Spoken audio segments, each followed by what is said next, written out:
વડાપ્રધાન નરેન્દ્ર મોદીની સુરત મુલાકાતને લઈને આજે કલેક્ટર કચેરી ખાતે એક બેઠક યોજાઈ, જેમાં હર્ષ સંઘવી નાયબ મુખ્યમંત્રી અને કેન્દ્રીય મંત્રી CR પાટીલ ખાસ ઉપસ્થિત રહ્યા. સુરતના ઇન્ડોર સ્ટેડિયમ ખાતે આ કાર્યક્રમ યોજાવા જઈ રહ્યો છે, જેમાં વડાપ્રધાન નરેન્દ્ર મોદી સુરતમાં આવવાના છે. રાજ્યના નાયબ મુખ્યમંત્રી હર્ષ સંઘવી અને કેન્દ્રીય મંત્રી CR પાટીલની અધ્યક્ષતામાં આજે એક બેઠકનું આયોજન કરવામાં આવ્યું હતું. આ બેઠકમાં જિલ્લા કલેક્ટર, નાયબ કલેક્ટર, મામલતદાર, joint police commissioner, traffic DCP, ACP Surat, મહાનગરપાલિકાના ઉચ્ચ અધિકારીઓ, મેયર, ધારાસભ્યો અને શહેરના ભાજપના હોદ્દેદારો ખાસ ઉપસ્થિત રહ્યા. સુરતમાં 5 જૂને યોજાનાર વડાપ્રધાન નરેન્દ્ર મોદીના કાર્યક્રમને લઈને બેઠક યોજાવા જઈ રહી છે. PM મોદીના કાર્યક્રમને લઈ તંત્રનું એડી ચોટીનું જોર જોવા મળ્યું છે. 5 જૂન PM બપોરે 2 વાગે એરપોર્ટ આવશે. ત્યારબાદ 45 મિનિટ હજીરાના એક પ્લાન્ટની મુલાકાત લેશે. ત્યારબાદ 4:15 વાગે 1 કલાક જાહેર સભા થશે, જેમાં 18,000 કરોડના અલગ અલગ પ્રકલ્પોનું ખાતમુહૂર્ત થશે. ઇન્ડોર સ્ટેડિયમ ખાતે યોજાશે કાર્યક્રમ. સ્વચ્છતા અભિયાનને હાલ પ્રાધાન્ય આપવામાં આવી રહ્યું છે. સામાજિક સંસ્થા તેમજ તંત્ર સાથે મળીને સ્વચ્છતાનું કાર્યક્રમ કરે તે બાબતે આયોજન થશે. PM મોદીનો કાર્યક્રમ ઇકો ફ્રેન્ડલી રીતે કરવામાં આવશે. આ બાબતે આગામી દિવસોમાં ચર્ચાઓ કરવામાં આવશે. હાલ સમગ્ર કાર્યક્રમ ઇકો ફ્રેન્ડલી કરવા પર ભાર મૂકવામાં આવી રહ્યો છે. હાલ ઇન્ડોર સ્ટેડિયમમાં પણ કાર્યક્રમની તૈયારીઓ ચાલુ થઈ ગઈ છે. માનનીય પ્રધાનમંત્રીશ્રીનું સુરતની ધરતી પર ફરી એક વખત આગમન થઈ રહ્યું છે અને તેમના આગમનને લઈને ખૂબ જ ઉત્સાહ જોવા મળી રહ્યો છે.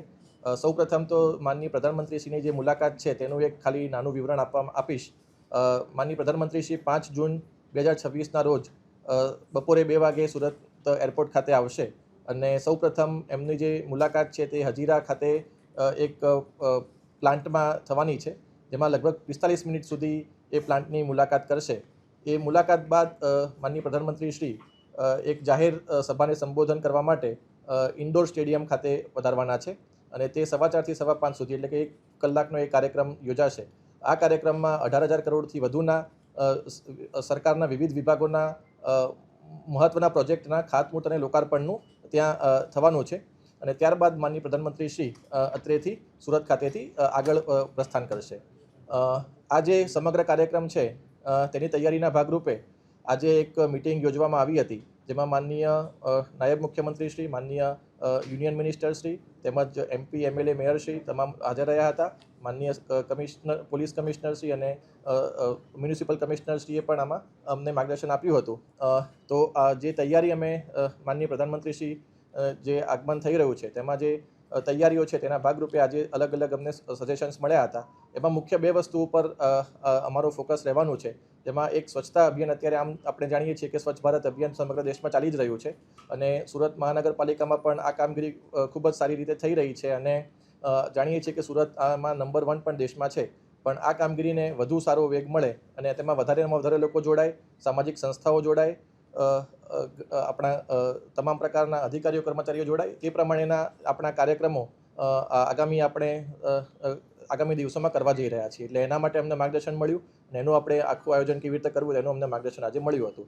બીજું જે છે કે આ સમગ્ર કાર્યક્રમ જે છે એ ઇકો ફ્રેન્ડલી દ્રષ્ટિએ મતલબ આખો થાય તેના માટે પણ અલગ અલગ પ્રકારના વિષયની એમાં ચર્ચા થઈ અને કઈ રીતે આપણે ઇકો ફ્રેન્ડલી રીતે આખો આ કાર્યક્રમ કરી શકીએ અને તેમાં કઈ રીતે આપણે સાહેબનું સ્વાગત છે, લોકો પોતાની ભાવના જે માનનીય પ્રધાનમંત્રીશ્રીના આગમનને લઈને જે વ્યક્ત કરવા માગી રહ્યા છે તેને આપણે કઈ રીતે વધારેમાં વધારે સારી રીતે કરી શકીએ તે બાબતનું પણ આજે આમાં ચર્ચા થઈ અને એનું જે હવે ડિટેલિંગ્સ છે અમે આજે કરવામાં આવશે. હજુ એની કોઈ માહિતી મળી નથી, પણ જે સમગ્ર કાર્યક્રમ છે એ ઇકો ફ્રેન્ડલી દ્રષ્ટિએ થાય તે પ્રમાણે આયોજન કરવાનું અત્યારે અમારું આયોજન છે.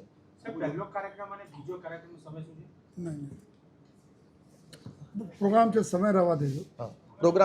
પ્રોગ્રામ જે છે એ મેં કીધું એમ 45 મિનિટનું ત્યાં હજીરામાં છે અને બાકી 1 કલાકનો કાર્યક્રમ છે. પબ્લિક ફંક્શન અહીંયા ઇન્ડોર સ્ટેડિયમ ખાતે છે. નહીં, તૈયારી આમાં ઓલરેડી ચાલુ થઈ ગઈ છે, એટલે આમાં તમામ પ્રકારની તૈયારીઓ શરૂ થઈ ચૂકી છે. ઇન્ડોર સ્ટેડિયમમાં પણ અમારી જે તૈયારીઓ છે તૈયાર થઈ ચૂકી છે અને લોકો જે પ્રમાણે આમાં ભાગ લેવાના છે તેની પણ અમારી તૈયારીઓમાં શરૂ થઈ ચૂકી છે.